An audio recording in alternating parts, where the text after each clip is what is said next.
Hello students, you are most welcome once again in my YouTube channel ICSC Java 100%। आज हम लोग देखते हैं कि कितने टाइप्स के वेरिएबल्स जावा में होते हैं, टाइप्स ऑफ वेरिएबल्स इन जावा। तो पहले टाइप वेरिएबल्स होता है इंस्टेंस वेरिएबल्स। इंस्टेंस वेरिएबल्स क्या होते हैं? इंस्टेंस वेरिएबल्स ऐसे वेरिएबल्स होते हैं जो क्लास के अंदर डिक्लेयर होते हैं और फंक्शन के बाहर, मतलब ये क्लास के अंदर होते हैं और फंक्शन के बाहर। और ऐसे वेरिएबल्स किससे एसोसिएटेड होते हैं? ऑब्जेक्ट से, मतलब इनको एक्सेस करने के लिए ऑब्जेक्ट की जरूरत पड़ती है, ऑब्जेक्ट क्रिएट करना पड़ता है, तब इनको एक्सेस किया जा सकता है। इनको डायरेक्टली एक्सेस नहीं किया जा सकता है। Means these variables required object. Object से एसोसिएटेड होने के नाते इन वेरिएबल्स को एक्सेस करने के लिए ऑब्जेक्ट क्रिएट करना पड़ता है। दूसरा होता है स्टैटिक वेरिएबल्स।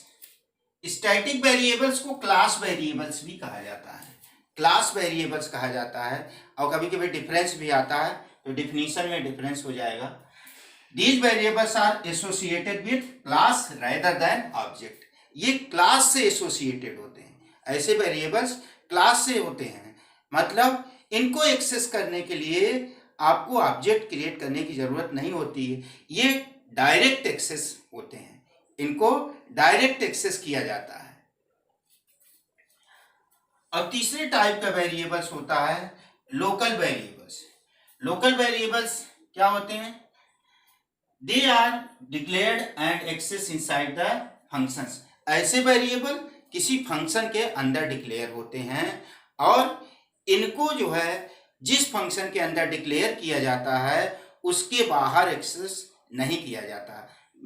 मतलब इनका स्कोप जो होता है वह फंक्शन तक ही सीमित होता है, फंक्शन के बाहर इनको एक्सेस नहीं किया जाता है। आइए इसको हम एग्जाम्पल के तौर पर देते हैं। तो ये तीनों वेरिएबल्स होते हैं लोकल वेरिएबल्स जो फंक्शन के अंदर डिक्लेयर होते हैं, इनको उस फंक्शन के बाहर नहीं एक्सेस किया जा सकता जिनके अंदर ये डिक्लेयर होते हैं। और स्टैटिक वेरिएबल, ये क्लास वेरिएबल्स भी इनको कहा जाता है। ये वेरिएबल्स जो होते हैं इनको ऑब्जेक्ट की जरूरत नहीं पड़ती है, इनको एक्सेस करने के लिए क्लास नेम के द्वारा एक्सेस किया जा सकता है या डायरेक्टली एक्सेस किया जा सकता है बिना ऑब्जेक्ट के द्वारा। और इंस्टेंस वेरिएबल क्लास के अंदर डिक्लेयर होते हैं, किसी भी फंक्शन के अंदर नहीं, क्लास के अंदर डिक्लेयर होते हैं और इनको एक्सेस करने के लिए ऑब्जेक्ट की जरूरत होती है। आइए हम इनको एग्जाम्पल से देखते हैं। जैसे मैंने एक क्लास क्रिएट किया, क्लास डेमो। अब इसमें मैंने variable declare int x equal to 5। अच्छा, स्टैटिक वेरिएबल्स जो होते हैं उनको स्टैटिक कीवर्ड के द्वारा डिक्लेयर किया जाता है। मतलब जैसे फ्लोट डिक्लेयर कर रहे हैं तो स्टैटिक फ्लोट हो जाएगा, डबल डिक्लेयर कर रहे हैं तो स्टैटिक डबल हो जाएगा। तो इंट x इक्वल टू 5 ये क्या है? Instance variable. Static int x y 10 ये स्टैटिक वेरिएबल है। अब हमने मेन फंक्शन बनाया। मेन फंक्शन स्टैटिक होता है, मतलब ये डायरेक्ट एक्सेस होता है और इसको जो है सबसे पहले एग्जीक्यूट होने वाला फंक्शन है। जब प्रोग्राम एग्जीक्यूट कराते हैं तो मेन से स्टार्टिंग होती है, मेन फंक्शन जो होता है वहां से स्टार्टिंग होती है। तो यहाँ पे हमने एक वेरिएबल डिक्लेयर किया इंट p इक्वल टू 20। ये चूंकि फंक्शन के अंदर डिक्लेयर किए हैं, ये क्या है? लोकल वेरिएबल है। और ये इंस्टेंस वेरिएबल है और ये क्लास वेरिएबल है। अगर हमने प्रिंट किया system dot out dot println p, तो ये लोकल वेरिएबल ये प्रिंट कर देगा, आउटपुट 20 आ जाएगा। सिस्टम आउट डॉट प्रिंटलन आपने y किया, आउटपुट इसका क्या आ जाएगा? 10, क्योंकि ये स्टैटिक है तो ये 10 प्रिंट करेगा। डायरेक्ट एक्सेस बिना ऑब्जेक्ट के द्वारा। ये भी डायरेक्ट एक्सेस होते हैं, लेकिन ये फंक्शन के अंदर, किसी और फंक्शन के अंदर इनको एक्सेस नहीं किया जा सकता p। और तीसरा है आपका फर्स्ट, ये इंस्टेंस वेरिएबल है। इसको एक्सेस करने के लिए अगर हम इसको डायरेक्ट प्रिंट कराएंगे तो एरर आएगी, नहीं प्रिंट करेगा, क्योंकि ये ऑब्जेक्ट से एसोसिएटेड है। तो इसको एक्सेस करने के लिए क्या करेंगे, ऑब्जेक्ट क्रिएट करेंगे, डेमो, क्लास का नाम डेमो, इसके बाद ऑब्जेक्ट फर्स्ट नाम का ऑब्जेक्ट बनाया, इसके बाद मेमोरी एलोकेट करने के लिए न्यू, और ये कंस्ट्रक्टर है जो कि क्लास नाम से होता है। तो ये ऑब्जेक्ट क्रिएट किया। अब इसको एक प्रिंट कराने के लिए ऑब्जेक्ट की जरूरत हो गई एक्स को, तो यहाँ प्रिंट कराया फर्स्ट डॉट एक्स, तब 5 प्रिंट करेगा। और डायरेक्ट एक्स प्रिंट कराएंगे तो ये जो है एरर देगा। तो ये इस तरह से, इसी तरह से जब कोई फंक्शन और बनाते हैं आप, जैसे वाइड इनपुट बनाते हैं, तो यहाँ पे जो वेरिएबल पैरामीटर के रूप में आते हैं इंट एक्स, ये भी लोकल वेरिएबल होते हैं, यानी इनको हम दूसरे फंक्शन में डिस्प्ले, जैसे वाइड डिस्प्ले, यहाँ पे इनको एक्सेस नहीं किया जा सकता। तो पैरामीटर के रूप में जो आते हैं फंक्शन के हेडर में, उनको भी लोकल वेरिएबल कहा जाता है। इस तरह से टाइप्स ऑफ वेरिएबल्स हुआ। अब हम आगे देखते हैं कि फंक्शंस, स्टैटिक फंक्शंस यानी स्टैटिक मेथड और इंस्टेंस मेथड क्या होते हैं। स्टैटिक मेथड और इंस्टेंस मेथड और कंस्ट्रक्टर, मुख्य रूप से ये 3 तरह से फंक्शन बनते हैं, तो इनको हम देखते हैं। नेक्स्ट है topics static methods. Static methods क्या होते हैं, जैसे आपके स्टैटिक वेरिएबल्स होते हैं उसी तरह स्टैटिक मेथड्स होते हैं, मतलब डायरेक्ट एक्सेस से रिलेटेड है। मतलब ऐसे फंक्शन जिनको स्टैटिक कीवर्ड से डिक्लेयर किया जाता है, उनको एक्सेस करने के लिए या उनको कॉल करने के लिए ऑब्जेक्ट की जरूरत नहीं पड़ती, वे बिना जो है ऑब्जेक्ट के कॉल किए जा सकते हैं, और या उनको class name dot method name के द्वारा कॉल किया जा सकता है। स्टैटिक मेथड में केवल आप स्टैटिक वेरिएबल्स का इस्तेमाल करते हैं, भाई स्टैटिक मेंबर्स का इस्तेमाल करते हैं स्टैटिक में। इसमें नॉन स्टैटिक वेरिएबल्स जो होते हैं उनको एक्सेस नहीं किया जा सकता है। आगे आता है इंस्टेंस मेथड या इंस्टेंस फंक्शन। वो फंक्शन होते हैं जो ऑब्जेक्ट से एसोसिएटेड होते हैं, मतलब इनको एक्सेस करने के लिए ऑब्जेक्ट की जरूरत होती है, बिना ऑब्जेक्ट के इनको एक्सेस नहीं किया जा सकता है। और इनको एक्सेस करने के लिए तरीका है object name dot function name. और तीसरा आता है कंस्ट्रक्टर।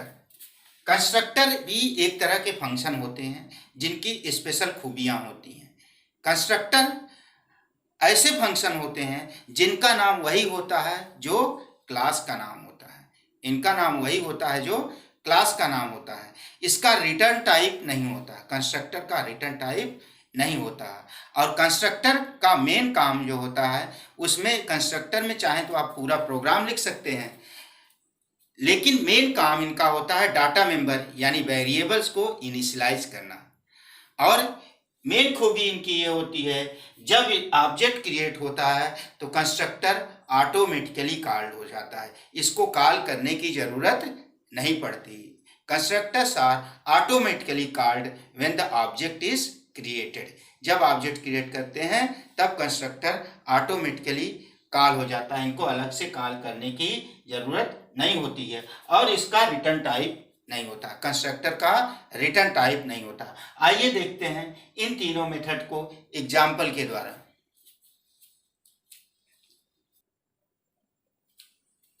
जैसे मैंने एक लिया क्लास स्टूडेंट, अब इसमें 2 इंस्टेंस वेरिएबल ले लिया, एक स्ट्रिंग ऑब्जेक्ट n और ग्रैंड टोटल इंटीजर टाइप का, और एक स्टैटिक वेरिएबल ले लिया रोल नंबर जिसकी वैल्यू हमने साइन कर दी 101। तो ये दोनों क्या है, इंस्टेंस वेरिएबल और ये स्टैटिक वेरिएबल। अब हमने क्या किया, कंस्ट्रक्टर। देखिए कंस्ट्रक्टर एक फंक्शन है जिसका वही नाम होता है जो क्लास का नाम होता है। इसका रिटर्न टाइप, इवन वाइड भी रिटर्न टाइप नहीं लिखा जाता है, ठीक है। इसको हम 2 तरह से कंस्ट्रक्टर बनते हैं, एक नॉन पैरामीटराइज कंस्ट्रक्टर जो यहाँ पे पैरामीटर नहीं होता है, मतलब अगर नॉन पैरामीटराइज कंस्ट्रक्टर है तो वो किस नाम से बनेगा, उसी नाम से जिस नाम से क्लास है और यहाँ पे खाली रहेगा, तब हम अपने मन से जो भी वैल्यू असाइन करना चाहेंगे वो असाइन कर सकते हैं। तो ये नॉन पैरामीटराइज कंस्ट्रक्टर या डिफॉल्ट कंस्ट्रक्टर कहा जाता है। फिर से हम एक बार देख लेंगे इसको। और ये पैरामीटराइज कंस्ट्रक्टर है, मतलब वैल्यू जो है नीचे से पास होके यहाँ पे आएगी। तो ये एक ऐसा फंक्शन, इसका रिटर्न टाइप नहीं है, इसका वही नाम है जो क्लास का नाम है। ये किस लिए ज्यादातर इसका इस्तेमाल, वेरिएबल को इनिशियलाइज करना, x और y जो वैल्यू है वो n और gt में असाइन हो जाएगी।